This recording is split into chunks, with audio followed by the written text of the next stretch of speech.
اب شہزادی سے پہلے جیسی پرخاش تو نہ تھی، لیکن شہزادی پھر بھی اس کے سامنے آنے سے کتراتی۔ میں نے بہت کوشش کی کہ وہ جہانگیر کا ڈر بھلاتے، لیکن وہ بھی اپنے نام کی ایک تھی۔ اس کے یہاں آنے کے بعد میں نے ایک ایک چیز پر تجزیہ کیا تھا۔ شہزادی اب جہانگیر کو بری نہیں لگتی تھی۔ میں نے اس کی نظروں میں پسندیدگی دیکھی تھی۔ میں نے اسے راستے پر لانے کا سوچا۔ میں نے اپنے محلے کی رشتے والی سے شہزادی کے رشتے کی بات چلانے کا کہا تو اس نے میرے کہے مطابق میرے گھر رشتہ بھیج دیا۔ رشتے والوں کو شہزادی پسند آ گئی تھی۔ انہوں نے باقاعدہ رسم کرنے کا کہا اور اگلے ہفتے آنے کا بول کر چلے گئے۔ پر جہانگیر کو جب یہ پتہ چلا تو اس کے غصے کا گراف بڑھنے لگا۔ وہ فوراً میرے کمرے میں چلا آیا اور بولا کہ اماں، میں شہزادی سے شادی کرنا چاہتا ہوں۔ میں اس کی بات پر اسے گھورنے لگی اور بولی کہ تو اس بچی کے ساخار کھاتا ہے اور اب کیسے شادی کی باتیں کر رہا ہے؟ میری بات سن کر وہ میرے پاس بیٹھا اور قطعاً انداز میں بولا کہ شہزادی کی شادی صرف مجھ سے ہوگی، میرے علاوہ اور کسی سے نہیں۔ جہانگیر اپنی بات بولتا میرے کمرے سے نکلتا چلا گیا۔ پیچھے سے میں اس کی باتوں پر مسکرانے لگی۔ جہانگیر تو مان گیا تھا، لیکن ان سب سے بڑا مسئلہ شہزادی کی رضامندی کا تھا۔ میں جانتی تھی کہ وہ شروع ہی سے جہانگیر سے خوف زدہ تھی، گویا اس کے ساتھ پوری زندگی گزارنا بہت بڑا فیصلہ تھا۔ میں نے اگلی صبح نماز کے بعد شہزادی کو اپنے پاس بلا کر بٹھایا اور متانت سے اسے سمجھانے لگی۔ میں نے اسے پوچھا، کیا تم میرے بیٹے کی شریک حیات بنو گی؟ میری بات پر شہزادی نے جھٹکے سے سر اٹھایا، جیسے اسے کرنٹ لگا ہو۔ وہ نفی میں سر ہلانے لگی۔ شاید شہزادی اب بھی خوف زدہ تھی۔ میں نے اسے سمجھایا کہ جہانگیر برا نہیں، بس اپنی پھپھو کی وجہ سے اسے لڑکیوں سے نفرت ہے۔ اس کی پھپھو نے بہت بڑا کام کیا تھا جس بنا پر خاندان سے بے دخل کر دی گئی تھی۔ جہانگیر بھی انہی کا خون ہے۔ وہ بس عورت کے کردار کو نہیں سمجھ پاتا، اس لیے دور رہتا ہے۔ میری باتوں سے اس کے دل پر لگی گرد تو چھٹ گئی تھی۔ میں نے اسے وعدہ کیا کہ کبھی اس کے ساتھ ناانصافی نہیں ہونے دوں گی۔ میری بات سن کر وہ میرے گلے لگ گئی اور بولی، میں آپ کو کیسے انکار کر سکتی ہوں؟ اماں، آپ تو میری محسن ہیں۔ آپ نے تو اس وقت میرا احساس کیا تھا، میرا ساتھ دیا جب میرے اپنے ماں باپ مجھے چھوڑ چکے تھے۔ میں بہت خوش تھی کہ رب نے مجھے ایسی نیک سیرت بہو عطا کی ہے۔ میں نے شادی زیادہ دھوم دھام سے تو نہیں کی، لیکن بہت خوشی سے کی۔ محلے کے تمام گھروں میں دعوت دی اور ان کو بھی اپنے گھر کی پہلی خوشی میں شامل کیا۔ شادی کے بعد ہی جہانگیر نے شہزادی کا بہت خیال رکھا اور وہ اس کے کھانے پینے کا بھی بہت خیال رکھتا، لیکن ایک بات مجھے اندر ہی اندر کھائے جا رہی تھی، وہ تھی شہزادی کی صحت۔ شہزادی کی کمزوری بڑھتی جا رہی تھی۔ وہ تھوڑا سا کام بھی کرتی تو ہام پہ جاتی۔ میں نے ہر نسخہ آزما لیا تھا، لیکن اس کی طبیعت میں کوئی سدھار نہیں آیا۔ شہزادی کی صحت دن بدن بگڑتی جا رہی تھی۔ میری بہو بہت خوبصورت تھی۔ اس کی غلافی آنکھیں کسی کو بھی گرویدہ کر لیتی۔ جہانگیر میری شہزادی سے عمر میں تھوڑا زیادہ تھا، لیکن وہ میری شہزادی کا پورا خیال رکھا کرتا۔ مجھے یاد ہے شادی کا وہ دن جب میری بہو دلہن بن کر میرے گھر میں آئی۔ میں بہت خوش تھی۔ میری بہو بہت سلیقہ شعار تھی۔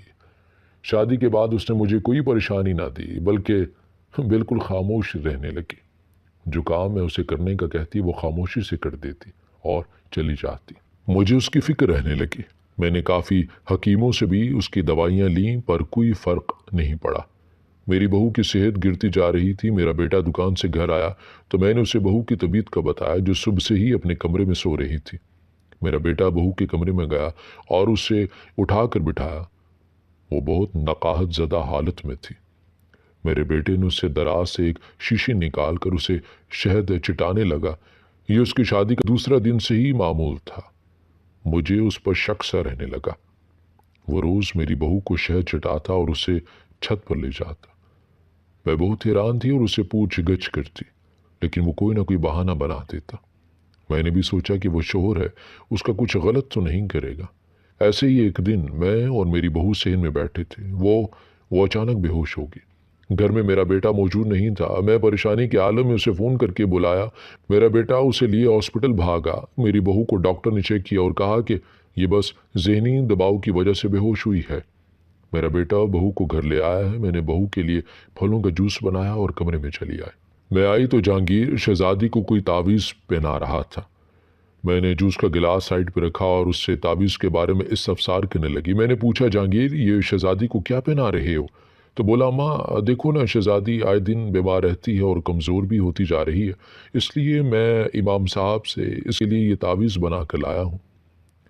نہ جانے مجھے کچھ کھٹک رہا تھا، جیسے جہانگیر کچھ چھپا رہا ہو۔ میں نے مزید بات کو کریدنا مناسب نہیں سمجھا اور شہزادی کے سراہنے بیٹھی صورتیں پڑھنے لگی۔ میں نے تمام خدشات کو جھٹکا۔ اس وقت صرف شہزادی کی صحت اہمیت تھی۔ اگلے دن تک شہزادی کی طبیعت کچھ بہتر تھی۔ میں ظہر کی نماز پڑھ کر باہر آئی تو دیکھا جہانگیر دال والا شاپر لے کر باہر جا رہا تھا۔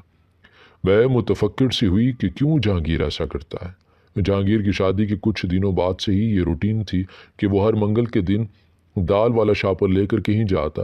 میں بہت دفعہ اس سے پوچھ چکی تھی جہانگیر تم یہ دالیں کہاں لے کر جاتے ہو؟ تو وہ کہتا کہ اماں بس کسی کو ضرورت ہے۔ پھر اسی طرح کی حرکتیں کرتا۔ اس نے مجھے یہ سوچنے پر مجبور کر دیا کہ وہ کچھ غلط کر رہا ہے۔ آج اتوار کا دن تھا، جہانگیر گھر ہی تھا۔ میں کچن سے نکل رہی تھی کہ میں نے دیکھا کہ جہانگیر شہزادی کو اپنے ساتھ لیے چھت پر جا رہا تھا۔ میری چھٹی حس نے کچھ غلط ہونے کا اشارہ کیا۔ میں بھی فوراً اس کے پیچھے سیڑھیاں چڑھنے لگی۔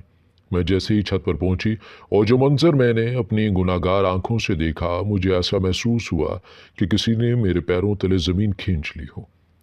میرے سامنے ہی جہانگیر نے شہزادی کو ایک گھیرے میں لٹایا ہوا تھا، لیکن میری روح یہ دیکھ کر فنا ہوگی کہ شہزادی ہوش میں نہیں تھی۔ اس کی آنکھیں بند تھیں اور جہانگیر اس کے سامنے بیٹھا کچھ پڑھ رہا تھا۔ جہانگیر نے کچھ پڑھ کر شہزادی پر پھونکا اور دیکھتے ہی دیکھتے شہزادی کا وجود ہوا میں معلق ہو کر رہ گیا۔ میری اس منظر کو دیکھ کر چیخیں نکل گئی۔ میری چیخنے کی آواز پر جہانگیر نے میری طرف دیکھا تو اس کی رنگت زرد پڑ گئی۔ اس نے کہاں سوچا تھا کہ ایسا کچھ ہوگا۔ میں اس کے سامنے آئی اور زور سے چماٹ اس کے چہرے پر مارا۔ وہ بہت پاگل سا لگ رہا تھا۔ میں نے اس کے منہ پر تھپڑوں کی بارش کر دی۔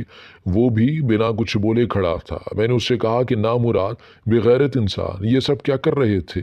تمہاری ہمت کیسے ہوئی ایک مظلوم کے ساتھ اتنا گھنونا کھیل کھیلنے کی؟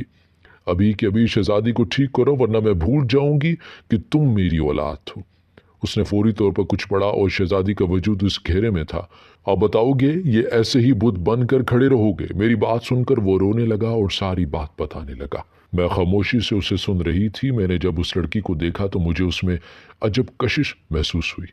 میں نے خود کو روکنے کی کوشش کی اس کے قریب جانے سے، لیکن ناکام رہا۔ ہمارے نکاح کے بعد مجھے جیسے موقع مل گیا اپنی چاہت پوری کرنے کا۔ آخر کب تک ایسے زندگی گزارتا میں؟ تھک گیا تھا میں۔ پچھلے 6 ماہ سے ایک کتاب پڑھ رہا تھا جو علمیات کی تھی۔ اسی میں پڑھا تھا کہ کس طرح 40 دن کا چلہ کرنے سے اور قبرستان میں کپڑوں کو دالے ڈالنے سے کسی بھی انسان کو قابو کیا جا سکتا ہے۔ میں نے اس میں پڑھا تھا کہ اگر کوئی لڑکی نکاح میں آ جائے تو شوہر اس کی طاقت کیسے حاصل کر سکتا ہے۔ یہی عمل میں نے کیا اور شہزادی کمزور ہوتی گئی۔ میں اسے روز عمل کیا ہوا شہد کھلاتا اور اس کی طبیعت خراب ہو جاتی۔ اس کی طاقت مجھ میں منتقل ہونے لگی تھی۔ میں بس کسی بھی طریقے سے طاقتور بننا چاہتا تھا۔ جہانگیر کی ساری باتیں سن کر مجھے بہت دکھ ہوا۔ یہ میری اولاد ہے؟ میں نے دوبارہ اسے تھپڑوں سے سرخ کیا اور بولی ضرور کوئی گناہ کیا تھا جو تجھ جیسی اولاد ملی۔ میں اسے بول کر شہزادی کے پاس آئی جو اب بے ہوش تھی۔ میں نے اس کے چہرے پر پانی کے چھینٹے مارے اور اسے ہوش دلایا۔ شہزادی کو جب میں نے سب بتایا وہ روتے ہوئے میرے سینے میں چھپ گئی۔ میں نے بھی اس کے دکھ میں ہاتھ تھاما اور اس کے ساتھ رونے لگی۔ آخر ہم دونوں کو ہی دھوکہ ملا تھا۔ میں نے شہزادی کو لیا اور اپنے گھر سے نکلتی چلی گئی۔ جہانگیر ہمارے پیچھے آیا لیکن میں نے دھمکی دی اور اسے واپس بھیج دیا۔ میں نہیں چاہتی تھی کہ جہانگیر کے ساتھ شہزادی کو رکھ کر کسی اور گناہ کے مرتکب ہوں۔ کبھی کبھی ہم کسی کی بھلائی کے چکر میں اس شخص کو ایک ایسی کھائی میں دھکیل دیتے ہیں جہاں سے واپسی پر زندگی کی ضمانت بھی باقی نہیں رہتی۔ اپنے غیروں کا فرق مٹ جاتا ہے، رہ جاتا ہے تو صرف مطلب۔ انسان طاقت کے نشے میں دھت رشتوں کی پہچان کھو دیتا ہے۔